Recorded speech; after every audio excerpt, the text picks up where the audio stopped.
প্রশ্নটা পড়ে আমার কাছে বেশ খারাপ লেগেছে বা ভেবেছি যে এখানে 100-150 প্রশ্ন আছে, যদি 10টা প্রশ্নের উত্তরও দিই তাহলে এই বোনটার প্রশ্নের উত্তরটা দেব। আমি একজন মেডিকেল ছাত্রী, খুবই সাধারণ, সব দিক থেকেই পড়াশোনা, টাকা পয়সা, বিশেষ করে চেহারা ডার্ক শ্যামলা, মাঝারি হাইট ধরনের। আমার চেহারা নিয়ে আমার কোনো ক্ষোভ নাই, কিন্তু যেহেতু বিয়ের সময় হয়েছে আমার আম্মু আমার চেহারা নিয়ে বেশ হীনম্মন্যতায় ভোগেন। মুখের উপরেই বলেন যেহেতু আমি অসুন্দর, কোনো ভালো যোগ্য পাত্র আমি পাবো না। আমার কোনো প্রশ্ন নাই, তবে যদি কোনো কিছু আমার মায়ের উদ্দেশ্যে বলতেন, যাতে তিনি আল্লাহর উপর সম্পূর্ণ ভরসা রেখে তারপর আমার বিয়ের জন্য ছেলে খোঁজেন। প্রথম যে পুরুষকে দেখবে সে সাথে সাথেই যেন বিয়ের জন্য জোরাজোরি না করেন। দেখুন, আপনারা তো অনেকে হেসে দিয়েছেন প্রশ্ন শুনে, কিন্তু এই প্রশ্নটি আমি এর আগেই পড়েছি। ফজর, আসর ও এশার ফরজ নামাজের ক্ষেত্রে প্রথম 2 রাকাত জোরে পড়া হয়, কিন্তু জোহর ও আসরের নামাজের সময় সূরা নীরবে পড়া হয় কেন? অপারেশন থিয়েটারে থাকার সময় নামাজের সময় হয়ে গেল এবং রোগী মুমূর্ষ অবস্থায় থাকলে করণীয় কি, যদি নামাজ এর সময় পার হয়ে যাওয়ার সম্ভাবনা থাকে? সাধারণ শিক্ষার্থী ইসলাম সম্পর্কে জানার জন্য প্রাথমিক সিলেবাস কেমন হবে? রোগ মুক্তির একমাত্র মালিক আল্লাহ তাআলা, তার ব্যতীত অন্য কারো কাছে রোগ মুক্তির জন্য সাহায্য চাওয়ার ফলে তিনি রাগান্বিত হবেন কিনা? এমত অবস্থা অসুস্থ হলে ডাক্তার কাছে যাওয়ার বিষয়টা শরীয়তের আলোকে জানতে চাই। এরপর প্রশ্ন হলো, আমরা তো সারাদিন চিকিৎসা বিষয়ক বই পুস্তক পড়ি, সেই সময়টুকু একজন আলেম ইসলামিক বই পুস্তক পড়েন, তাহলে কি আমরা চিকিৎসার বই পড়ে জীবনের মূল্যবান সময়টুকু সব নষ্ট করছি? চোখ কাঁপা, হাত থেকে জিনিস পড়ে যাওয়া, এসব আমার কাছে অশুভ লক্ষণ মনে হয়। আমার মনে হয় এসব হলে কয়েকদিনের মধ্যে আমার সাথে খারাপ কিছু হবে, এসবে বিশ্বাস করা উচিত কিনা? রুমে নামাজ পড়ার সময় সামনে চেয়ার রাখলে চেয়ারের সামনে যদি কেউ হেঁটে যায় তাহলে কি নামাজ হবে কিনা, অথবা সামনে কি রাখা উচিত? বাবা মা মারা গেলে সন্তানের কি আমল এর মাধ্যমে মৃত ব্যক্তির উপকার পৌঁছানো যেতে পারে? আমরা জানি যে মানুষের ছবি আঁকা ইসলামে নিষিদ্ধ, এমনকি ভাস্কর্য তৈরি, প্রাণীর ভাস্কর্য তৈরি করাও নিষিদ্ধ। প্রশ্ন হলো, মানুষেরই একটা অঙ্গ দাঁত, পড়াশোনার খাতিরে আমরা ডেন্টাল স্টুডেন্টদের দাঁতের একটা মডেল তৈরি করি, এটা ইসলামের দৃষ্টিতে কেমন? এরপরে প্রশ্ন হলো, মেডিকেল বন্ধুরা ছেলে মেয়ে একসাথে মিলে মজা করে বাইরে ঘুরতে যায়, খেতে যায়, ইসলামের দৃষ্টিকোণ থেকে এটা কতটা গ্রহণযোগ্য? মেয়ে ডাক্তার কি চিকিৎসার উদ্দেশ্যে পরপুরুষকে টাচ করতে পারবে? মেডিকেল ফিতনাময় পরিবেশে লেখাপড়া করতে হয়, নিজেকে সেফ কিভাবে রাখবো তা নিয়ে উপদেশ দিন। আমি একজন মেডিকেল ছাত্রী, খুবই সাধারণ, সব দিক থেকেই পড়াশোনা, টাকা পয়সা, বিশেষ করে চেহারা ডার্ক শ্যামলা, মাঝারি হাইট ধরনের। আমার চেহারা নিয়ে আমার কোনো ক্ষোভ নাই, কিন্তু যেহেতু বিয়ের সময় হয়েছে আমার আম্মু আমার চেহারা নিয়ে বেশ হীনম্মন্যতায় ভোগেন। মুখের উপরেই বলেন যেহেতু আমি অসুন্দর, কোনো ভালো যোগ্য পাত্র আমি পাবো না। আমার কোনো প্রশ্ন নাই, তবে যদি কোনো কিছু আমার মায়ের উদ্দেশ্যে বলতেন, যাতে তিনি আল্লাহর উপর সম্পূর্ণ ভরসা রেখে তারপর আমার বিয়ের জন্য ছেলে খোঁজেন। প্রথম যে পুরুষকে দেখবে সে সাথে সাথেই যেন বিয়ের জন্য জোরাজোরি না করেন। দেখুন, আপনারা তো অনেকে হেসে দিয়েছেন প্রশ্ন শুনে, কিন্তু এই প্রশ্নটি আমি এর আগেই পড়েছি। প্রশ্নটা পড়ে আমার কাছে বেশ খারাপ লেগেছে বা ভেবেছি যে এখানে 100-150 প্রশ্ন আছে, যদি 10টা প্রশ্নের উত্তরও দিই তাহলে এই বোনটার প্রশ্নের উত্তরটা দেব। কারণ এই বোন আশা করে প্রশ্ন করেছেন যে আমি হয়তো এই প্রশ্নের উত্তরে কিছু কথা বলবো যেগুলো তার মাকে তিনি শোনাবেন, হয়তো তার যে অশান্তি, তার দুঃখ, তার কষ্ট, তার ফ্যামিলিতে যে তার প্রতি টর্চার হচ্ছে, মেন্টাল টর্চার, সেটা হয়তো কিছুটা কমবে। দেখুন, দুর্ভাগ্য আমাদের, আমরা অনেকে নিজেকে মুসলমান দাবি করি, অথচ আমাদের আচার আচরণে আমরা মুসলমান নই। আমাদের প্রিয় নবী সাল্লাল্লাহু আলাইহি সাল্লামের সবচেয়ে কাছের, সবচেয়ে ভালোবাসার, সবচেয়ে আপন মানুষগুলোর মধ্যে থেকে একজন ছিলেন বেলাল রাদিয়াল্লাহু তাআলা আনহু। বেলাল রাদিয়াল্লাহু তাআলা আনহু কিন্তু একসময় কৃতদাস ছিলেন, আবার গায়ের রং ছিল কুচকুচে কালো, নিগ্রো। আবার তিনি কিন্তু আরবের মানুষ ছিলেন না, বাহির থেকে আসা মানুষ ছিলেন। এতগুলো তখনকার আরব, বিশেষ করে ইসলামপূর্ব আরবের মানুষের মধ্যে যে মানুষের প্রতি ঘৃণা প্রকাশের যে কারণগুলো আছে তার সবগুলো কারণ বিদ্যমান। এরকম একজন মানুষকে নবী সাল্লাল্লাহু আলাইহি সাল্লাম ভালোবাসার জায়গায় স্থান দিয়েছেন, তার মসজিদে মুয়াজ্জিন হিসাবে নিয়োগ দিয়েছেন, সম্মানের জায়গায় তাকে বসিয়েছেন। এটাই ইসলাম। অতএব কারোর চেহারার অসৌন্দর্য বা চেহারার কাটিং ভালো না, বা গায়ের রংটা হয়তো শ্যামলা বা কালো, এ কারণে কাউকে যদি তাচ্ছিল্য করা হয়, তাকে যদি অপমানকর কথা বলা হয়, মন খারাপ হওয়ার মতো কথা বলা হয়, সেটা যদি খোদ বাবা মাও বলেন তাহলে এই বাবা মা আল্লাহর কাছে পাপিষ্ঠ এবং অপরাধী হিসাবে বিবেচিত হবে এবং কিয়ামতের ময়দানের বিচার হবে। মেয়ে হয়েছে দেখি যা তা বলবো, ছেলে হয়েছে দেখি যা তা বলবো, এত সহজ না। আল্লাহ তাআলা বলেছেন, মা ইয়ালফিযু মিন কাওলিন ইল্লা লাদাইহি রাকিবুন আতীদ। মানুষের দুই ঠোঁট দিয়ে যা কিছু উচ্চারণ করে সে সব কিছু সংরক্ষণ করা হয়। হয় নেকামলের পাল্লা উঠবে, আর না হলে বদামলের পাল্লা উঠবে। আল্লাহর কাছে জবাবদিহি করতেই হবে যদি আপনার মুখের কোনো কথা দিয়ে কাউকে কষ্ট দিয়ে থাকেন। এজন্য কাউকে তাচ্ছিল্য করা এটা এত জঘন্য বিষয়, কারো সম্পর্কে বাজে মন্তব্য করলেন, এত জঘন্য বিষয়। আল্লাহ বলেছেন, তাহসাবুনাহু হাইয়িনা ওয়া হুয়া ইনদাল্লাহি আযীম। আল্লাহ কোরআনে বলেছেন, তোমরা এই জাতীয় বিষয়গুলোকে খুব তুচ্ছ মনে করো, যে একটু কি হলো আর এটুকু বললাম, অথচ এটা আল্লাহর কাছে মহা অপরাধ, জঘন্য অপরাধ। মনে রাখবেন, অনেক বাবা মা আছেন সন্তানদের প্রতি ভালোবাসার জায়গা থেকেই এ ধরনের তুচ্ছ তাচ্ছিল্য সন্তানদেরকে করেন। মোটেই জায়েজ নেই, মোটেই জায়েজ নেই। বাবা মা হিসাবে সন্তানকে আরো বেশি সান্ত্বনা দিবেন, তাকে আরো বেশি সাহস যোগাবেন এবং আল্লাহর প্রতি ভরসা রাখবেন। ইমানদার কখনো আল্লাহর প্রতি নিরাশ হয় না। আমি এই বোনকে বলতে চাই, আপনার মায়ের এই কথায় আপনি মনক্ষুণ্ণ না হয়ে এটি আল্লাহর পক্ষ থেকে পরীক্ষা হিসাবে আপনি গ্রহণ করেন। মনে রাখবেন, পার্থিব জীবনটাই যদি সব কিছু হতো তাহলে তো আর আমাদের পাওয়ার কোনো জায়গা ছিল না। কিন্তু অ্যাজ এ মুসলিম আমরা মনে করি যে পার্থিব জায়গাটাই সব কিছু নয়, আমার আসল জগৎ রয়েছে মৃত্যুর পর, অনন্তকাল, আখিরাতের জগৎ। সো দুনিয়ার জগতে যদি আমি অপমানিত হই, লাঞ্ছিত হই, আমাকে যদি হীনমন্যতা ভুক্ত হয়, আমাকে যদি মানুষ ইগনোর করে, আমাকে যদি কেউ পাত্তা না দেয়, সমাজে আমার কোনো গুরুত্ব না থাকে, কিচ্ছু আসা যায় না। আমার যদি জান্নাতটা হয়ে যায়, নিজের অনন্তকালের সুখের ঠিকানা হয়ে যায়। এর বিপরীতে যার আল্লাহর প্রতি বিশ্বাস নাই, সে তো দুনিয়াতেই সব কিছু মনে করে। দুনিয়াকে সব কিছু মনে করার কারণে দুনিয়ার কোনো কিছু না পাইলে সে ডিপ্রেসড হয়ে যায়, সে পাগল পড়া হয়ে যায়, তার আখিরাতের প্রতি কোনো ভরসা নেই। অতএব আমি আপনাকে বলবো, আল্লাহর প্রতি ভরসা রাখেন এবং সবর করুন। এবং শেষে আপনার মাকে আমি বলতে চাই যে আল্লাহকে ভয় করবেন। সন্তানের আল্লাহ প্রদত্ত কোনো কিছুর কারণে সন্তানকে তুচ্ছ তাচ্ছিল্য করলে, তার মন খারাপ হওয়ার মতো কথা বললে, এটা নিজের ঈমানের দুর্বলতার প্রকাশ এবং কবিরা গুনাহ। আল্লাহর কাছে কিয়ামতের ময়দানে জবাবদিহি করতে হবে এবং এর জন্য শাস্তি পেতে হতে পারে। এজন্য আল্লাহকে ভয় করবেন। আমরা জানি যে মানুষের ছবি আঁকা ইসলামে নিষিদ্ধ, এমনকি প্রাণীর ভাস্কর্য তৈরি করাও নিষিদ্ধ। প্রশ্ন হলো, মানুষেরই একটা অঙ্গ দাঁত, পড়াশোনার খাতিরে আমরা ডেন্টাল স্টুডেন্টদের দাঁতের একটা মডেল তৈরি করি, এটা ইসলামী দৃষ্টিতে কেমন? ধন্যবাদ। মানুষের বা যে কোনো প্রাণীর পূর্ণাঙ্গ অবয়ব অঙ্কন করতে ইসলাম নিষেধ করে। কেন নিষেধ করে সেটা অনেক দীর্ঘ আলোচনার বিষয়, আমি সেদিকে যাব না, সময় একেবারে কম। কিন্তু মানুষের কোনো অঙ্গ বিশেষ অঙ্কন করা বা সেটার স্ট্যাচু তৈরি করা, ভাস্কর্য তৈরি করা নিষেধ নয়। যেমন হাত, দাঁত, কান, আলাদা আলাদা কোনো অঙ্গ, একটা অঙ্গ আপনি অঙ্কন করেছেন, এটা নিষিদ্ধ নয়। পূর্ণাঙ্গ অবয়ব তৈরি করা এটা হলো নিষিদ্ধ। আর পূর্ণাঙ্গ অবয়ব তৈরি করা নিষিদ্ধ হওয়া সত্ত্বেও যদি জ্ঞান অর্জনের জন্য বিকল্প কোনো পথ খোলা না থাকে, তাহলে সেক্ষেত্রে সেটা জায়েজ। বিধায় আপনি ডেন্টাল স্টুডেন্ট হিসাবে কোনো দাঁতের নিয়ে আপনি কাজ করছেন, ভাস্কর্য নিয়ে কাজ করছেন, বা ওইটার কোনো ছবি তৈরি করেছেন, বা তার কোনো আকৃতি তৈরি করেছেন, এটা মোটেই ইসলামী শরীয়তের দৃষ্টিকোণ থেকে নিষিদ্ধ নয়। এরপরে প্রশ্ন হলো, ফজর, আসর ও এশার ফরজ নামাজের ক্ষেত্রে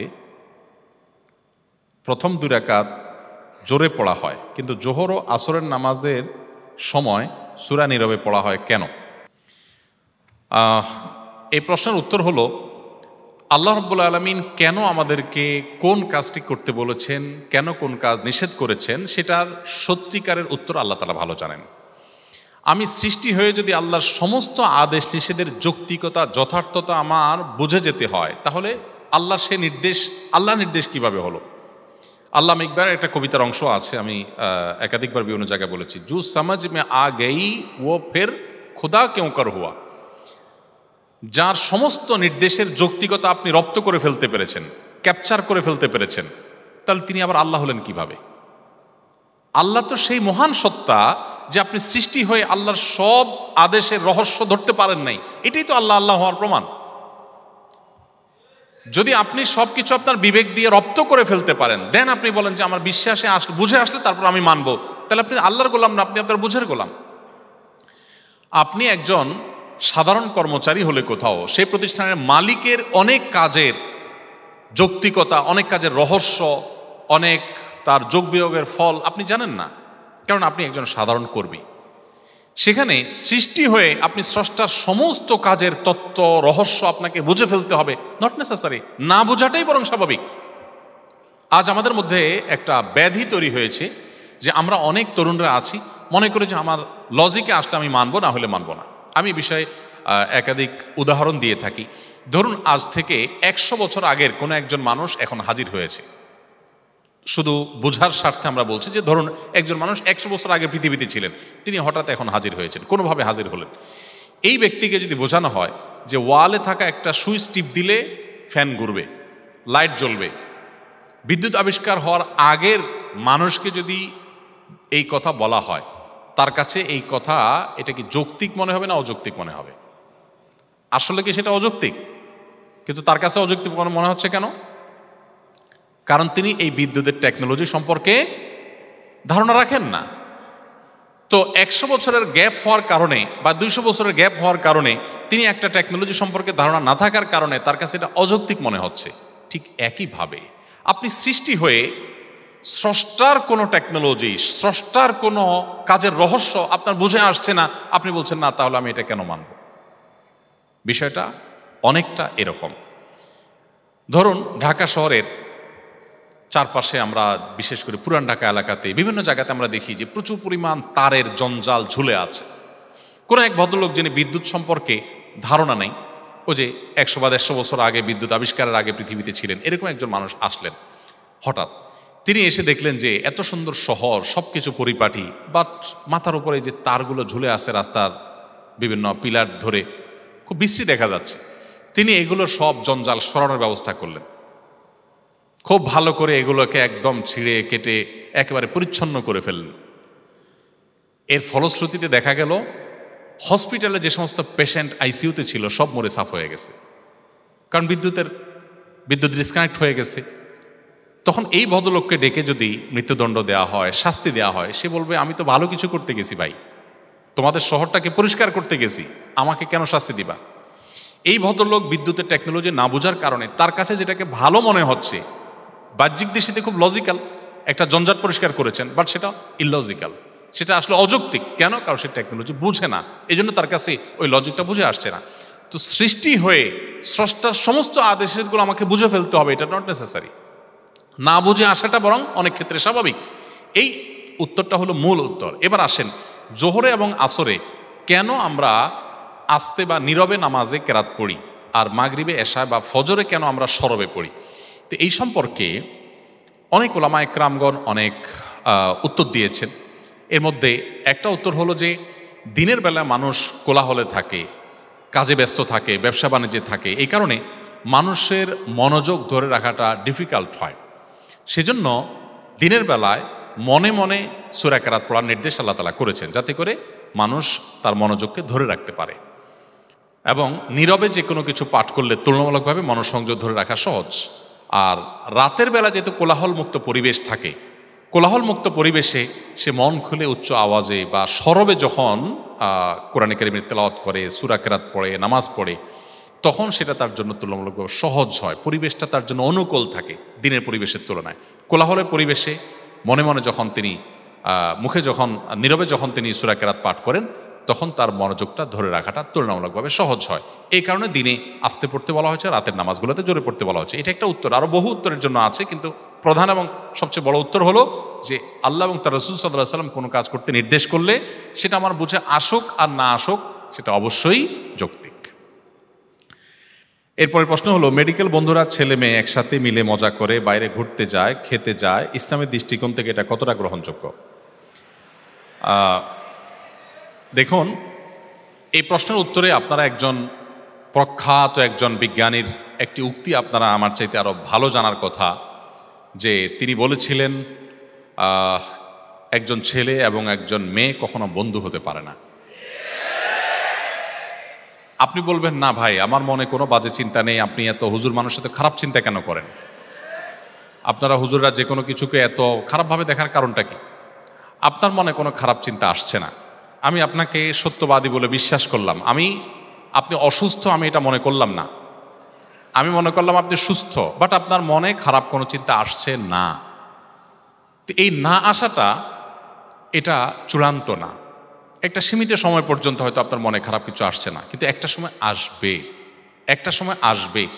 শত সহস্র ঘটনা আমাদের চতুর্দিকে ঘটে থাকে, যে ঘটনাগুলোর দিকে তাকালে, যেই ঘটনাগুলোকে স্টাডি করলে আমরা দেখব যে দিনের আলোর মতো পরিষ্কার আল্লাহ রাব্বুল আলামিন নারী পুরুষকে একজন আরেকজনের প্রতি আকৃষ্ট হবে সেভাবে সৃষ্টি করেছেন। সৃষ্টি এভাবে, প্রকৃতি এভাবে। অতএব আপনি এখানে যদি ভালো সাজার চেষ্টা করেন যে না আমার মনে খারাপ কোনো চিন্তা আসে না, তাহলে আপনার ডাক্তার দেখানো দরকার। আপনি যদি বলেন যে আমার খারাপ কোনো চিন্তা আসে না, তাহলে হয় আপনি মিথ্যাবাদী আর না হলে অসুস্থ, দুটার একটা। আপনাকে অবশ্যই মানতে হবে যে আপনার মনে বাজে চিন্তা আসতে পারে, এই মুহূর্তে নাই, আমি সেটা মানতে পারি, কিন্তু আপনার মনে কখনো বাজে চিন্তা আসবে না, কখনো খারাপ চিন্তা আসবে না। না আপনি মনে করেন যে একটা ছেলে একটা মেয়ে খুব ভালো বন্ধু হতে পারে, সেখানে সেক্স বা এই জাতীয় কোনো জিনিস মাথায় আসবে না, এটা মিথ্যা কথা, এটা কখনো সত্য হতে পারে না। আল্লাহ ভাবে সৃষ্টি করেন নাই, প্রকৃতিভাবে করে নাই। হ্যাঁ, আপনি বলতে পারেন যে ভাই আমি মনে মনে বাজে চিন্তা করব, মুখে তো কিছু বলবো না। মনে রাখবেন, এখানেই ইসলামী শরিয়ার সৌন্দর্য প্রকাশ হয়। গোটা পৃথিবীর সমস্ত সভ্যতা এবং সকল সমাজ বলবে একজন নারী, তার প্রতি তুমি অন্যায়ভাবে হাত বাড়াবে, তুমি অবশ্যই অপরাধী, তোমাকে বিচার করতে হবে, তুমি লম্পট, তুমি চরিত্রহীন, 100 বার বলবে। পৃথিবীর কোনো সভ্যতা আপনাকে বলবে না একজন নারী তার সৌন্দর্য দেখে তাকে মনে মনে আপনি রেপ করছেন, আপনি মনে মনে ধর্ষণ করছেন, মনে মনে তাকে নিয়ে নোংরা চিন্তা করছেন, মনে মনে আপনি তার সাথে ব্যভিচারে লিপ্ত হয়েছেন। পৃথিবীর কোনো সভ্যতা, কোনো সমাজ বলবেন আপনি খারাপ মানুষ, বলবে তুমি আস্ত একটা ফেরেশতা, তুমি তো কারোর দিকে হাত বাড়াও নাই। কিন্তু ইসলাম আমাদের এই সভ্যতার চাইতে আরো এক ধাপ এগিয়ে। ইসলামী শরিয়া বলে আপনি কারোর কোনো নারীর প্রতি অবিচার করেছেন, তার চরিত্র হনন করবার অপচেষ্টায় লিপ্ত হয়েছেন, আপনি জেনাকারী, আপনি পাপিষ্ঠ, আপনি ব্যভিচারী, আপনি অপরাধী, সাথে সাথে আরো এক ধাপ এগিয়ে আপনি কোনো নারীর সৌন্দর্য দেখে মনে মনে জল্পনার জগতে, কল্পনার জগতে তাকে আপনি রেপ করেছেন, তাকে নিয়ে আপনি বাজে নোংরা চিন্তা করেছেন। নবী সাল্লাল্লাহু আলাইহি ওয়াসাল্লাম বলেছেন জেনাল আইনি আন নজর, তুমি অন্তরে যে তাকে নিয়ে বাজে চিন্তা করলে বা চোখ দিয়ে যে খারাপ দৃষ্টিতে তার দিকে তাকালে, এর কারণে তুমি আল্লাহর খাতায় জেনাকারী হিসাবে, ব্যভিচারী হিসাবে তোমার নাম লেখা হয়ে গেল। কিয়ামতের ময়দানে তোমার বিচার হবে, ওয়েট অ্যান্ড সি। ভাইরা আমার, ইসলাম আমাদেরকে যে সুমহান জীবন ব্যবস্থা দিয়েছে, এটার বিপরীতে বহু এক্সপেরিমেন্ট পশ্চিমারা করেছে, পৃথিবীর বিভিন্ন দেশ বিভিন্ন সভ্যতা করেছে। সবাই একটা পর্যায়ে এসে আবার বাস্তবতায় ফিরে আসতে বাধ্য হয়, নিরুপায়। কারণ প্রকৃতি, আল্লাহ সৃষ্টি এভাবে, এর বাইরে কোনো সিস্টেমে মানুষের উন্নতি থাকতে পারে না। এই জন্য ছেলে মেয়ে একসাথে যদি পড়াশোনা করতেই হয়, তাহলে সেক্ষেত্রে অবশ্যই স্বকীয়তা বজায় রেখে শরিয়ার পর্দার বিধিবিধানগুলোকে সর্বোচ্চ গুরুত্ব দিতে তারপর আমাদেরকে মেনে চলতে হবে। এটা আমাদের কল্যাণার্থে, এটা মেনে চললে যে আল্লাহর কোনো লাভ তা না, আমাদের সুবিধা, আমাদের লাভ, আমাদের সামাজিক শান্তি শৃঙ্খলা এগুলো বজায় থাকবে। পশ্চিমা পৃথিবীতে আপনারা আমার চাইতে ভালো জানেন, আপনি গুগলে সার্চ করেন পৃথিবীতে সবচেয়ে বেশি নারীদের যৌন হেনস্থার শিকার হয় কোন দেশগুলোতে, আপনি দেখেন। আপনি মুসলিম কান্ট্রিগুলোর চাইতে অমুসলিম কান্ট্রিগুলোতে বেশি পাবেন, তথাকথিত উন্নত দেশগুলোতে আরো বেশি পাবেন। সেখানে কর্মক্ষেত্র বলেন, শিক্ষা প্রতিষ্ঠান বলেন, সব জায়গাতে নারী নানাভাবে যৌন নিগ্রহের শিকার হচ্ছেন। কেন? ওই যে শরীয়তের পর্দার বিধানকে আপনি তুলে দিয়েছেন।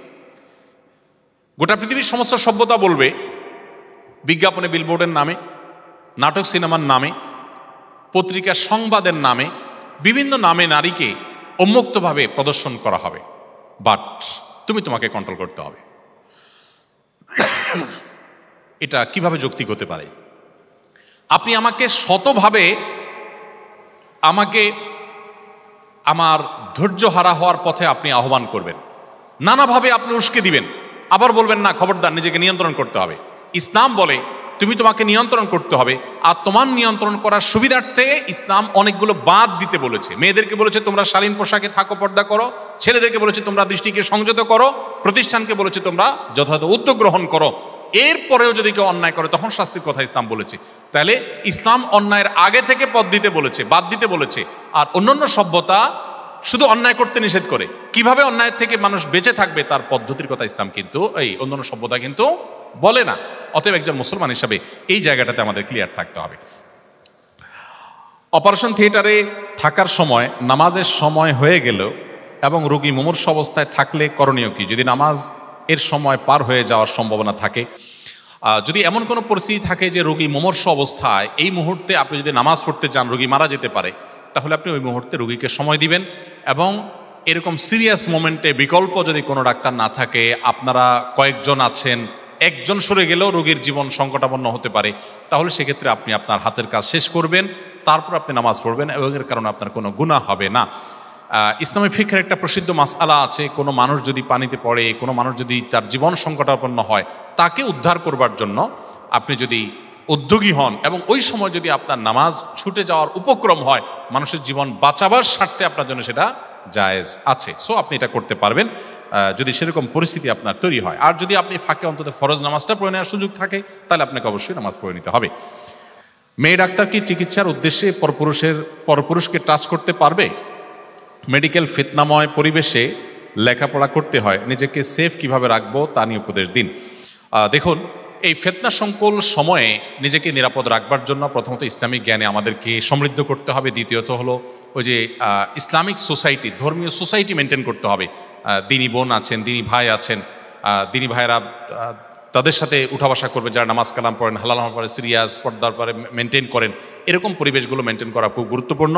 সেই সাথে আল্লাহর কাছে দোয়া করতে, আল্লাহর জন্য হেফাজত করেন।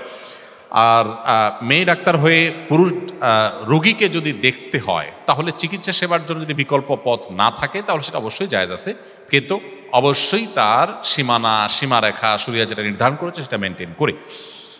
এরপরে প্রশ্ন, আসুন্নাহ ফাউন্ডেশন কর্তৃক কোরআন প্রতিযোগিতা আয়োজিত হয়েছে আলহামদুলিল্লাহ, কিন্তু ওয়েবসাইট ডাউন হওয়ার জন্য পরীক্ষা দিতে পারেনি অনেকে।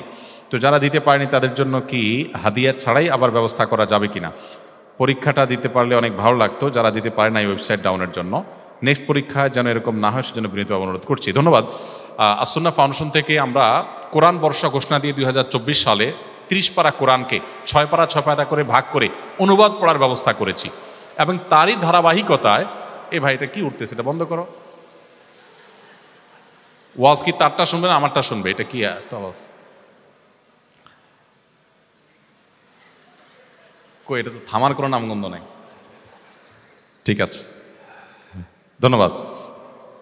তো যেটা বলছিলাম যে আসুন্নাহ ফাউন্ডেশন থেকে একটা দারুণ উদ্যোগ নেওয়া হয়েছে, আমি আপনাদেরকে অনুরোধ করতে চাই আপনারা সবাই সেই উদ্যোগে সামিল হবেন। সেটা হলো, আমরা মুসলমান হিসাবে কোরআনটা একবার আমাদের পড়ে দেখা দরকার, কিন্তু নানা কারণে সেটা আমাদের হয়ে ওঠে না। পুরো কোরআন পড়ার সুবিধার্থে আমরা একটা প্রতিযোগিতার ব্যবস্থা করেছি আসুন্নাহ ফাউন্ডেশন থেকে, কোরআন বর্ষ নাম দিয়ে কোরআনে কারিম পাঠ ও প্রতিযোগিতা। প্রতি 2 মাসে 6 পারা পড়ার জন্য আমরা টাইম নির্ধারণ করেছি। আমাদের 3য় ধাপের পরীক্ষা শেষ হয়েছে সামনে নভেম্বরে, অক্টোবর নভেম্বর 2 মাস সময়। এই 2 মাসের ভিতরে 19 থেকে 24তম পারা, এই 6 পারা শুধু বাংলা অর্থ বুঝে পড়লেই হবে, কোনো ব্যাখ্যা বিশ্লেষণ ডিপ কোনো আলোচনা না, জাস্ট আপনি অনুবাদটা পড়বেন, অনুবাদ থেকে এমসিকিউ প্রশ্ন আসবে, কোনো কিছু লিখতেও হবে না। এই পরীক্ষায় যারা অংশগ্রহণ করবেন তাদের জন্য রয়েছে বিপুল পরিমাণ পুরস্কার এবং একই আপনার কোরআনটা পড়া হয়ে যাবে অর্থ সহকারে বুঝে। আপনি 6 পারা 19 থেকে 26তম পারা 24তম পারা, এই 6 পারা পরীক্ষা হবে হলো নভেম্বরের শেষ শুক্রবার বাদ ফজর। আবার ঠিক 2 মাস গ্যাপ দিয়ে জানুয়ারির শেষ শুক্রবার হবে হলো বাকি 6 পারার। এরপরে বাকি রমজান পুরো মাস সময় দিয়ে ইনশাআল্লাহ আমরা পুরো কোরআনের পরীক্ষা নিব রমজানের শেষ জুমাবার বাদ ফজর। সেদিন যে কেউ অংশগ্রহণ করতে পারবে। অংশগ্রহণ করার জন্য পূর্বের কোনো আমাদের পরীক্ষা অংশগ্রহণ করা জরুরি না, নতুন করে যে কোনো কিস্তি থেকে যে কেউ অংশগ্রহণ করতে পারবে। এখানে 15 লক্ষ টাকা পুরস্কার ঘোষণা করা হয়েছে। এর মধ্যে 3 জনকে আমরা ওমরা করাবো, অর্থাৎ প্রথম যে 3 জন থাকবেন তাদের জন্য ফ্রি ওমরার ব্যবস্থা থাকবে এবং আরও বিভিন্ন পুরস্কার থাকবে, সব মিলিয়ে 15 লক্ষ টাকার পুরস্কার। এক উসিলায় আপনার ইসলামিক জ্ঞান অর্জন হয়ে যাবে, কোরআন পাঠ করা হয়ে যাবে, আবার এদিকে আপনি পুরস্কার পেতে পারেন। আমাদের ওয়েবসাইট ডাউনের যে ব্যাপারটা, সেটা দুঃখজনক একটা ব্যাপার ছিল। ইনশাআল্লাহ সামনের পরীক্ষা সেটি হবে না। আমাদের নিজস্ব ওয়েবসাইটে আমরা পরীক্ষা নেওয়ার ব্যবস্থা করেছি। প্রথমটাতে কিছুটা ঝামেলা তৈরি হয়েছে, সেটা যাতে না হয় তার জন্য পর্যাপ্ত ব্যবস্থা নেওয়া হয়েছে আলহামদুলিল্লাহ। সাধারণ শিক্ষার্থী ইসলাম সম্পর্কে জানার জন্য প্রাথমিক সিলেবাস কেমন হবে? একজন সাধারণ শিক্ষার্থী হিসাবে, জানার শিক্ষিত মানুষ হিসাবে আপনার ইসলাম সম্পর্কে জানার জন্য প্রথমত আপনি কোরআনে কারিমের একটা বাংলা অনুবাদ রাখবেন আপনার ঘরে, সম্ভব হলে কিছুটা সংক্ষিপ্ত তাফসীর সহকারে। কোনো ভালো একজন আলেম বা ইমাম বা একজন প্রাজ্ঞ আলেমের তত্ত্বাবধানে করতে পারলে ভালো হয়। আপনি একটু একটু করে পুরো কোরআনটা পড়ে শেষ করবেন, একবার হলেও পুরো কোরআনটা অর্থ সহকারে বুঝে পড়বেন, কোথাও কনফিউশন হলে কোনো আলেমের শরণাপন্ন হবেন। নাম্বার 2, নবী করিম সাল্লাল্লাহু আলাইহি ওয়াসাল্লাম হাদিসের ভান্ডার থেকে নির্বাচিত হাদিসের একটি গ্রন্থ আপনি আপনার কাছে রাখতে পারেন। সেটা হতে পারে রিয়াদুস সালিহিন, হতে পারে ফাইজুল কালাম নামে একটা বই, বাংলাদেশে একজন সংকলক তিনি সংকলন করেছেন, সুন্দর একটা বই। আরও অনেক বই আছে এরকম নির্বাচিত হাদিসের, সেরকম একটা মধ্যম ধরনের বই আপনার কাছে যেন থাকে, আপনি একটু একটু করে একটা করে হাদিস ডেলি পড়েন। নাম্বার 3, নবী করিম সাল্লাল্লাহু আলাইহি ওয়াসাল্লামের সিরাত গ্রন্থ, তার জীবনীটাকে শুরু থেকে শেষ পর্যন্ত একবার জানার চেষ্টা করেন। নাম্বার 4, একটা মাসাইলের বই আপনার কাছে যেটা ভালো মনে হয় তুলনামূলক অথেন্টিক কোন হাদিসের আলোকে, এরকম একটা বই আপনি আপনার কাছে রাখেন, রেখে আপনি শুরু থেকে শেষ পর্যন্ত পড়ার চেষ্টা করেন। আর সেই সাথে নবী করিম সাল্লাল্লাহু আলাইহি সাল্লামের সুন্নাহগুলো নিয়ে অনেক বই আছে, বিশেষ করে হারানো সুন্নাহ বা চলমান সুন্নাহ। ডক্টর আব্দুল্লাহ জাহাঙ্গীরওয়ালার একটা বই আছে রাহে বেলায়েত, বইটা অসাধারণ। এই বইটা থাকতে পারে আপনার পাঠ্য তালিকা। মোটামুটি এই বইগুলো যদি আপনি পড়ে শেষ করতে পারেন, আমার বিশ্বাস যে একজন সাধারণ শিক্ষার্থী হিসাবে ইসলামের বেসিক বিষয়গুলো আপনার জানা হয়ে যাবে ইনশাআল্লাহ তাআলা। এরপরের প্রশ্ন হলো, রোগ মুক্তির একমাত্র মালিক আল্লাহ তাআলা, তার ব্যতীত অন্য কারো কাছে রোগ মুক্তির জন্য সাহায্য চাওয়ার ফলে তিনি রাগান্বিত হবেন কিনা? এমত অবস্থা অসুস্থ হলে ডাক্তারের কাছে যাওয়ার বিষয়টা শরীয়তের আলোকে জানতে চাই। এখানে একটা বড় গ্যাপ আছে প্রশ্নকর্তার সম্ভবত, সেটা হলো আল্লাহ ছাড়া কারোর কাছে সাহায্য চাওয়া যায় না। এটার মিনিং হলো আল্লাহ ছাড়া কারোর কাছে অলৌকিক সাহায্য চাওয়া যায় না, লৌকিক সাহায্য চাইতে নিষেধ নয়। ধরুন আমি আপনার কাছ থেকে একটু কলম চেয়ে নিলাম যে আমাকে একটা কলম দিয়ে হেল্প করেন, তো এখানে তো আপনার কাছে আমি চাইলাম, অথচ নবী সাল্লাল্লাহু আলাইহি ওয়াসাল্লাম বলেছেন ওয়াইদা সাআলতা ফাসআলিল্লাহ, তুমি যখন চাইবে তখন আল্লাহর কাছে চাইবে। তাহলে কারোর কাছে কলম চাইলাম যে, কারোর কাছে পানি চাইলাম যে, এই চাওয়াটা হলো লৌকিক চাওয়া, এটা নিষেধ না। অলৌকিক চাওয়া যেটা, সেটা নিষেধ। আমি এখানে বসে আশা করলাম যে আমাকে মারা গেছেন এমন কোনো ব্যক্তি, তিনি আমার ব্যবসা উন্নতি দিয়ে দিবেন, আমি তার কাছে চাইলাম, এটা হলো অলৌকিক চাওয়া, এটা নিষেধ। এটা চাইতে হবে শুধু কার কাছে? আল্লাহর কাছে। লৌকিক চাওয়া চাইতে নিষেধ না, অতএব একজন ডাক্তারের শরণাপন্ন হওয়া নিষেধ নয়। নবী করিম সাল্লাল্লাহু আলাইহি ওয়াসাল্লাম নিজে বলেছেন তোমরা চিকিৎসা গ্রহণ করবে, চিকিৎসা গ্রহণ করাটা সুন্নত। অনেকে খুব গর্ব করে বলে আমার বয়স এত হয়েছে, অনেক অসুখ বিসুখ হয়েছে, আমি কোনোদিন ওষুধ খাই নাই। আমি বলি আপনি সুন্নত আদায় করেন নাই। ঔষধ না খাওয়ার ভিতরে, ডাক্তারের কাছে না যাওয়ার ভিতরে কোনো কারামতি নাই। তাহলে নবী করিম সাল্লাল্লাহু আলাইহি ওয়াসাল্লাম নিজে চিকিৎসা গ্রহণ করা থেকে বিরত থাকতেন। তিনি বলেছেন তোমরা অসুখ হলে চিকিৎসা গ্রহণ করো, চিকিৎসা গ্রহণ করাটা সুন্নাহর খেলাফ কোনো কাজ নয়। ছেলে ডক্টরের কাছে মেয়ে রোগী এবং মেয়ে ডক্টরের কাছে পুরুষ রোগী দেখা বিষয় শরিয়া বিধান কি? এটা আমরা একটু আগে বলেছি। যথাসম্ভব এরকম তো করা দরকার যে মেয়েদের রিলেটেড বিষয়গুলো মেয়েরা পড়াশোনা করবেন এবং তারা চিকিৎসা সেবা দিবেন। দুর্ভাগ্যজনক আমার দেশে গাইনি ডিপার্টমেন্টে এখনও ছেলেরা পড়াশোনা করছে, সার্ভিস দিচ্ছে। আমাদের দেশ তো বটে, এমনকি আমি সৌদি আরবে দেখেছি, আমার অভিজ্ঞতা যে সেখানেও একই চিত্র। আমি সৌদি আরবের আরও ভালো সময়কার কথা, আরও 7-8 বছর আগের কথা বলছি, এখন তো পরিস্থিতি নিশ্চয়ই আরও খারাপের দিকে। এটা দুর্ভাগ্যজনক একটা বিষয়। আমি যেটি বলছিলাম যে পশ্চিমারা তাদের বিভিন্ন কালচার আমাদের এখানে ইমপ্লিমেন্ট করার চেষ্টা করে, পুশ করার চেষ্টা করে, যে ব্যাপারে আমাদের আসলে সতর্ক থাকা দরকার। আমাদের কালচারাল যে ব্যাপারটা আছে, জায়গাটা আমরা স্বকীয় এবং স্বকীয় থাকার চেষ্টা আমাদের করা দরকার। ছেলেরা ছেলেদের, মেয়েরা মেয়েদের ডাক্তারি করাতে, তাদের চিকিৎসা সেবা দেওয়াতে কোনো অসুবিধার দিক তো নেই। এই জায়গাটাকে এনশিওর করা দরকার ফিতনার বহু দুয়ারকে বন্ধ করবার জন্য। যদি নিরুপায় হয়, না থাকে, তাহলে সেক্ষেত্রে সেটি জায়েজ আছে। ছেলে হয়ে মেয়ে ডাক্তার, মেয়ে হয়ে ছেলে ডাক্তার কাছে যাওয়া না জায়েজ নয়। এরপর প্রশ্ন হলো, আমরা তো সারাদিন চিকিৎসা বিষয়ক বই পুস্তক পড়ি, সে সময়টুকু একজন আলেম ইসলামিক বই পুস্তক পড়েন, তাহলে কি আমরা চিকিৎসার বই পড়ে জীবনের মূল্যবান সময়টুকু সব নষ্ট করছি? না না না, নষ্ট করছেন কেন? আপনারা যদি পড়াশোনা না করেন আমাদের চিকিৎসা সেবা কে দিবে? দেখুন, সবাইকে আলেম হতে ইসলাম বলেনি, সমাজের সব মানুষকে আলেম হতে বলেন। নবী করিম সাল্লাল্লাহু আলাইহি সাল্লামের যে সমাজ ছিল সেখানে সবাই আলেম ছিলেন না, এক একজন এক এক শ্রেণী পেশা মানুষ ছিলেন, কিছু মানুষ আলেম ছিলেন। আল্লাহ বলেছেন ওয়াল তাকুম মিনকুম উম্মাতুন ইয়াদউনা ইলা আখিল আয়া, তোমাদের মধ্যে কিছু লোক যেন থাকে যারা ইসলামের দাওয়াতের কাজ করবে। সবাইকে বলা হয়নি ইসলামের দাওয়াতের কাজ করতে, সো আপনি আপনার কাজ করবেন। কিন্তু আপনি আপনার মেডিকেলের বই পড়েও, একজন ইসলামিক বই পড়েও যেরকম সওয়াব পাচ্ছে তার চেয়ে বেশি সওয়াব পেতে পারেন, যদি আপনার উদ্দেশ্য হয় কি ওই যে আল্লাহর সন্তুষ্টি, আল্লাহর বান্দাদের উপকার করা। এরপরে প্রশ্ন হলো, চোখ কাঁপা, হাত থেকে জিনিস পড়ে যাওয়া, এসব আমার কাছে অশুভ লক্ষণ মনে হয়। আমার মনে হয় এসব হলে কয়েকদিনের মধ্যে আমার সাথে খারাপ কিছু হবে, এসবে বিশ্বাস করা উচিত কিনা? দেখুন, আমি যদি প্রশ্ন না বুঝে থাকি, ভুল না বুঝে থাকি, তাহলে সেক্ষেত্রে আমার কাছে মনে হয়েছে যে আপনি এর দ্বারা প্রভাবিত। আপনার কাছে মনে হয়েছে কখনো বাম চোখ কাঁপলে আপনার বিপদ হয়, এরকম কখনো হতে পারে। প্রথমত কাকতালীয় হয়, এরকম অনেক মানুষ আছেন যে আসলে মানসিক রোগী, তার হাতটা চুলকাইছে, বাম হাত, তিনি চিন্তা করছেন তাহলে টাকা পয়সা খসবে বোধ হয়, ডান হাত চুলকাইলে তিনি মনে করছেন টাকা আসবে। দেখুন, হাত চুলকানোর কারণে যদি টাকা যাইতো বা আসতো, তাহলে ওই যে ছোত্রা পাতা না কি পাতা বলে যে চুলকায়, তাহলে ওইটা আমি সারাদিন ডান হাতে লাগাইতাম, কারণ যত বেশি চুলকাবে তত বেশি টাকা আসবে। তো এটা যে একটা হাস্যকর কথা এবং কুসংস্কার, সেটা বোঝার জন্য আসলে পণ্ডিত হওয়ার প্রয়োজন নাই, কমন সেন্সই যথেষ্ট।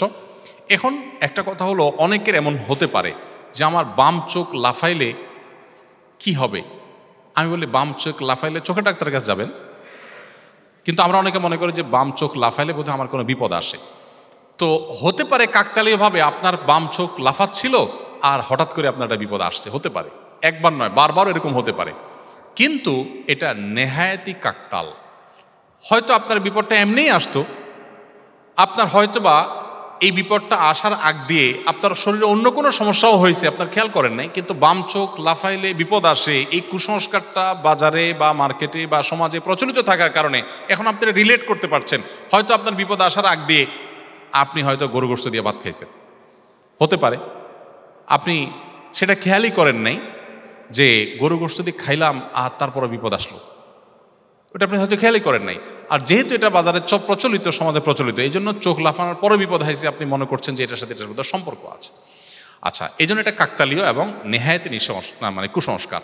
কখনো এগুলো বিশ্বাস করা আমাদের জন্য জায়েজ, এটা ইমানের সাথে অসঙ্গতিপূর্ণ বিষয়। এরপরে প্রশ্ন হলো,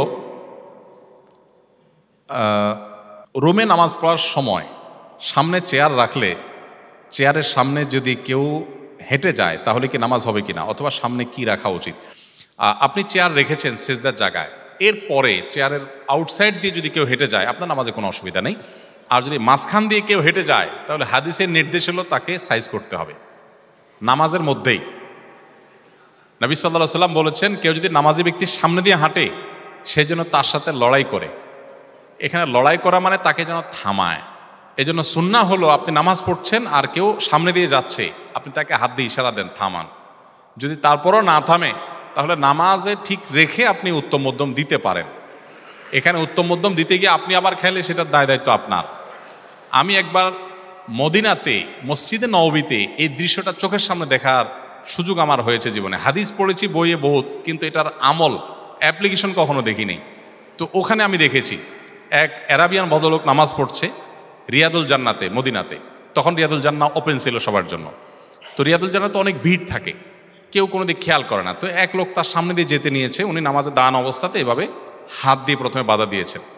লোকটা কেয়ার করে নেই, আবারও যাওয়া নিয়েছে, লোকটা আবার বাধা দিয়েছেন, আবারও যখন যাওয়ার সে চেষ্টা করেছে, এরপরে তার ওই শার্টটাকে ধরে একটা মোচড় দিল নামাজের মধ্যেই। ওই বেচারা পড়ে গিয়ে তারপরে অন্যদিক চলে গেছে। আমি চিন্তা করলাম আমাদের দেশে হলে এখানে একটা যুদ্ধ বেঁধে যেত। এখানে হাদিসে মূলত মারামারি করতে বলা হয়েছে তা না, হাদিসে বাধা দিতে বলা হয়েছে। আপনি ইশারা ইঙ্গিতে, নামাজে আমলে কাসির হলে নামাজ নষ্ট হয়ে যাবে, অতএব সেটা মাথায় রেখে আপনি ইশারা ইঙ্গিতে তাকে বাধা দিবেন। তো চেয়ার রেখেছেন, তারপরে সে হাঁটলে অসুবিধা নেই, তার ভেতরে যদি হাঁটে সম্ভব হলে আপনি বাধা দিবেন আলতো করে, যে নামাজের যে মুড আছে সেটা যেন ভেঙে না যায়। আর যদি আপনি সেটা বাধা দিতে না পারেন তাহলে আপনার নামাজ হয়ে যাবে, কিন্তু যিনি হেঁটেছেন তিনি গুনাহগার হবেন। বাবা মা মারা গেলে সন্তানের কি আমল এর মাধ্যমে মৃত ব্যক্তির উপকার পৌঁছানো যেতে পারে? সন্তান হিসাবে বাবা মা আমাদের আত্মীয় স্বজন কেউ যদি মারা যায়, সেক্ষেত্রে তাদের জন্য সবচেয়ে বেশি উপকার হবে তাদের জন্য দোয়া করলে, ইস্তেগফার করলে, দ্বিতীয়ত হলো দান সাদাকা করলে, তৃতীয়ত হলো তাদের জন্য উমরা করলে, হজ করলে, এবং এই জাতীয় বিষয়গুলো তাদের উপকারে আসে। আর দু একটা প্রশ্ন দিয়ে আমি মনে হয় শেষ করবো, অনেক সময় হয়ে গেছে। আমরা জানি ফরজ গোসল করার জন্য গড়গড়া সহ কুলি করা আবশ্যক, কিন্তু রোজা অবস্থায় কারোর স্বপ্নদোষ হলে এমত অবস্থায় ফরজ গোসল করার সময় কি করব? কারণ রোজা অবস্থায় তো গড়গড়া সহ কুলি করতে হয় না। ফরজ গোসল হলেও রোজাদার অবস্থায় আপনি খুব বেশি গড়গড়া করে কুলি করবেন না, হাদিসে নিষেধ আছে। নবী সাল্লাল্লাহু আলাইহি ওয়াসাল্লাম বলেছেন, ইল্লা আন তাকুনা সায়মান, তুমি গড়গড়া করে কুলি করবে উযুতে, কিন্তু তুমি যখন রোজাদার থাকবে তখন সেভাবে করবে না। হ্যাঁ, তখন ফরজ গোসল হলেও আপনি কুলি করবেন, ভালো করে কুলি করবেন, কিন্তু এমনভাবে করবেন না যে আপনার পেটে পানি যেতে পারে। সে ব্যাপারে সতর্ক থেকে আপনি ভালো করে কুলি করবেন। এরপর প্রশ্ন হলো, আমাদের প্রতি ব্যাচে ছেলে মেয়ে উভয়ের জন্য একটা করে মেসেঞ্জার গ্রুপ আছে, সেখানে পড়াশোনা বিষয়ক আলোচনা হয়, অনেক সময় অন্য আলোচনাও হয়। ছেলে মেয়ে একই গ্রুপে থাকা কি উচিত কিনা? ছেলে মেয়ে একই গ্রুপে থাকা যৌথভাবে অনেকে থাকলে সেটা নিরাপদ, সেক্ষেত্রে সেটা নিষেধ না, শরিয়ার দৃষ্টিকোণ থেকে এটা ঠিক আছে। বাট অন্য আলাপ বলতে যেটা বুঝাইছেন, সেখানে যদি কোনো খারাপ আলাপ আলোচনা হয়, সেটা ছেলে মেয়ে কেন, শুধু ছেলেদের হলেও সেটা নিষেধ। খারাপ আলোচনা সব জায়গাতেই খারাপ, সো সেটা ভিন্ন বিষয়। বাকি পড়াশোনা ডিসকাস করেছেন বা পড়াশোনার বাইরে অন্য জেনারেল আলাপের বিষয় করেছেন, তো সেটা নিষেধ নয়। একান্তে কোনো ছেলে কোনো মেয়ের সাথে একান্তে আলাপ, সেটাও খুব প্রয়োজনীয় আলাপ করা যেতে পারে। প্রয়োজনীয় আলাপ ছাড়া হাই হ্যালো, কি খেলাম না খেলাম, অহেতুক আলাপ আলোচনা, এই জিনিসগুলো কিন্তু নানাবিধ অপকর্মের পথকে উন্মোচন করে দেয়, নিজের অজান্তে মানুষের দিকে চলে যায়। তো সে ব্যাপারে ইসলাম আমাদেরকে সতর্ক থাকতে বলেছে। আমাদের সাথে অনেক ছেলে মেয়ে ক্লাসে লেকচারে ফ্রক্সি দেয় এবং এটাকে কোনো অপরাধ মনে করে না। এ ব্যাপারে শরিয়ার আলোকে তার শাস্তি বা অপরাধের মাত্রা কতটুকু জানতে চাই। খুবই জঘন্য এবং গর্হিত কথা, কোনো মুসলমানের সন্তান প্রতারক হতে পারে না। আমি একটা কথা প্রায় বলি, বয়সে যারা আমরা তরুণ, আমরা মনে করি এই বয়সটাই পাগলামির, এই বয়সটাই বোধহয় উন্মাদনার, এই বয়সটা বোধহয় উচ্ছৃঙ্খলতা করার। নেভার। একজন মুসলমান হিসাবে আমাদেরকে পরিষ্কার ধারণা রাখতে হবে। নবী সাল্লাল্লাহু আলাইহি ওয়াসাল্লাম বলেছেন, মান গাশশা ফালাইসা মিন্না, যে ব্যক্তি প্রতারণা করে সে আমার উম্মত না, যে ব্যক্তি প্রতারণা করে সে আমার উম্মত না। আপনি ক্লাসে নেই, আপনার আরেকজন আপনার হাজিরা দিয়ে দিয়েছে, আরেকজন আপনার ফ্রক্সি দিয়ে দিয়েছে, তাহলে সেক্ষেত্রে যিনি দিয়েছেন তিনিও অপরাধী, কারণ তিনি প্রতারণা করেছেন, আর যার জন্য করেছেন তিনি অপরাধী। আমি যদি একদিন অনুপস্থিত থাকি, আমার একটু ক্ষতি হবে, কিন্তু আমি একটা মিথ্যাচার, একটা প্রতারণার সাথে জড়িত থাকার কারণে তার দ্বারা ক্ষতি আরও বেশি হবে। আমাদের সমাজে দুর্নীতি, অপকর্ম, অপরাধ, এগুলো কোনোভাবে নিয়ন্ত্রণ করা যাচ্ছে না। কারণ কি? ওই যে নীতিনৈতিকতার কোনো বালাই নাই। শিক্ষা প্রতিষ্ঠানে ছাত্র জীবনে আমরা মনে করছি দুই চার বন্ধু মিলে একটা মেয়ে যখন হেঁটে যায় তাকে হালকা করে একটু টিজ করাই যায়, এটা আমরা দোষের কিছু মনে করছি না। এটা যে একটা অপরাধ, এটা যে একটা গুনাহ, সে বোধ আমাদের নাই। ফ্রক্সি দেওয়া এটা যে একটা গুনাহ, এটা আমরা জানি না। আমরা অনেক অপকর্ম করছি, যে অপকর্মগুলোকে অপকর্ম আমরা মনে করি না। আমরা দু চারজন বন্ধু বান্ধব মিলে একসাথে যখন চলি, কলেজ থেকে ভার্সিটি থেকে যাওয়ার পথে পাবলিক বাসে বা রিক্সাওয়ালা বা কোনো চায়ের দোকানে, তখন আমরা তার সাথে দু চারজন বন্ধু যেহেতু একসাথে আছে, মুডমাট একটু অন্যরকম হয়, তার সাথে একটু রাব ব্যবহার করা, একটু শক্ত কথা বলা, আমরা মনে করি এটা আমাদের রাইটের ব্যাপার। ছাত্র মানুষ, ইয়াং মানুষ, একটু বাড়াবাড়ি মনে করতেই পারি, কিন্তু এভাবে নিজের অজান্তে অসততার রিহার্সেল আমরা করছি এবং খারাপের দিকে আমরা চলে যাচ্ছি। তো সেই জায়গা থেকে আমি আপনাদেরকে অনুরোধ করব যে আল্লাহর রাস্তে এই ধরনের অপকর্ম থেকে আপনি বেঁচে থাকবেন। যদি দেখেন যে সবাই করছে, করুক, আপনি বেঁচে থাকলে বলবে যে এই লোকটা বোধহয় সেকেলে, এই লোকটা বোধহয় অচল, এখন মনে রাখবেন এর মাধ্যমেই কিন্তু আল্লাহর প্রিয়পাত্র আপনি হবেন এবং আপনি ভালো মানুষ হতে পারবেন। বিধায় একজন মুসলমান কখনো এই ধরনের অন্যায় বা গুনাহের কাজে জড়াতে পারবেন না, তার যত ক্ষতি হোক না কেন। আমাদের হোস্টেলে পরিষ্কার পরিচ্ছন্নতার জন্য কাজ করে হিন্দু মহিলারা, তারা পুজোর জন্য শাড়ি কেনার টাকা চাইলে দেওয়া গুনাহ হবে কিনা? না, গুনাহ হবে না। আপনি কোনো অন্য ধর্মাবলম্বীকে তার ধর্মীয় উৎসব উপলক্ষে পোশাক কিনে দিচ্ছেন, খাবার কিনে দিচ্ছেন, হালাল খাবার, কোনো অসুবিধা নেই। নবী করিম সাল্লাল্লাহু আলাইহি সাল্লাম অন্য ধর্মাবলম্বীদেরকে সহযোগিতা করা, তাদেরকে টাকা পয়সা দেওয়া, তাদেরকে দান করা, এগুলোর ব্যাপারে কোনো নিরুৎসাহ আমাদেরকে করেন নাই। বরং অন্য ধর্মাবলম্বীদের উৎসব উপলক্ষে তাদের উৎসবে সামিল হওয়া, তাদের পুজোয় সামিল হওয়া, তাদের ধর্মীয় কাজে সামিল হওয়া আমাদের জন্য নিষেধ। বাট আমি অ্যাজ এ মানুষ তার উপকার করা, তাকে একটা কাপড় কিনে দেওয়া, এগুলো অবশ্যই ইসলামে আমাদের জন্য জায়েজ এবং অনুমোদন রেখেছে। আমার মনে হয় আমরা শেষ করতে পারি, কারণ রাত অনেক হয়ে গেছে। আপনারা অনেক সময় ধরে ধৈর্য ধারণ করে কথা শুনেছেন, আপনাদের অনেক প্রশ্ন এখনও রয়ে গেছে, সবগুলোর উত্তর আসলে দেওয়া সম্ভব না। 160টা প্রশ্ন মাত্র, তো 160টা প্রশ্ন পড়তেই তো অনেক সময় লাগবে। আমার মনে হয় কয়েক ঘন্টা টানা আমরা উত্তর দিলে এগুলো উত্তর দিয়ে শেষ করতে পারবো না। কিন্তু আমি একটা অভ্যাস আমার আছে, আমি কোনো প্রশ্ন ফেলি না, আপনাদের সবগুলো প্রশ্ন আমি নিয়ে যাচ্ছি। আমাদের যে প্রশ্নোত্তরের লাইভ সেশন হয়ে থাকে শুক্রবার রাতে, সেখানে অথবা কোনো টিভি চ্যানেলের কোনো প্রশ্নোত্তরে বা অন্য কোনো প্রোগ্রামে আমরা এই প্রশ্নগুলোর উত্তর দেওয়ার চেষ্টা করবো ইনশাআল্লাহ বিদিনিল্লাহ। তো আমি শেষ করছি, আপনারা ধৈর্য ধারণ করে এত সময় আমার এই আগোছালো এবং এই আমার সাদামাঠা কথা আপনারা কষ্ট করে শুনেছেন, এসেছেন, সেজন্য আপনাদেরকে মোবারকবাদ। প্রিন্সিপাল স্যারকে এবং তার সহকর্মীবৃন্দ যারা আছেন, সম্মানিত শিক্ষকবৃন্দ, তাদের প্রতি আমি কৃতজ্ঞতা জ্ঞাপন করছি আমাকে সুযোগ করে দেওয়ার জন্য। এবং আমরা এই দীর্ঘ সময় থেকে নিয়ে কোরআন হাদিসের আলোকে যে কথাগুলো বলার চেষ্টা করেছি, আমি উদাত্ত আহ্বান রাখতে চাই যে সেগুলো অনুযায়ী আমল করে আপনাদের জীবনকে যদি আপনারা সাজাতে পারেন, আপনি যদি অ্যাজ এ মুসলিম একটুও উপকার এখান থেকে পান, তাহলে সেটা হবে আমার জন্য সার্থকতা, সেটা হবে এই পুরো আয়োজনের জন্য সার্থকতা। আল্লাহ রাব্বুল আলামিন এখানে আমাদের যেরকম সবাইকে সমবেত করেছেন, জান্নাতুল ফেরদাউসে ঠিক একইভাবে আল্লাহ তাআলা আমাদের সবাইকে সমবেত হওয়ার তৌফিক দান করুন। জাযাকুমুল্লাহ খাইর। আসসালামু আলাইকুম ওয়া রাহমাতুল্লাহি ওয়া বারাকাতুহু।